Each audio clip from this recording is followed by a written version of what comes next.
विस्तार गर्नको लागि 2 नम्बरमा आएका छौँ। यसमा चाहिँ राप्रपामा शुभेच्छुक साथीहरूले हामीलाई 3 किसिमले सहयोग गर्न सक्नुहुन्छ।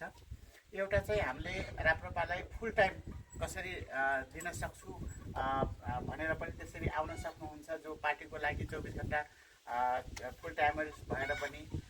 दोस्रो, यो सङ्गठन विस्तार गर्ने क्रममा दोस्रो चाहिँ म आफ्नो व्यवसायलाई कायम गरेर राखेर म महिनाको 1 दिन 2 दिन पार्टीलाई छुट्याउँछु भनेर त्यसरी पनि पार्टीको लागि समय दिन सक्नुहुन्छ।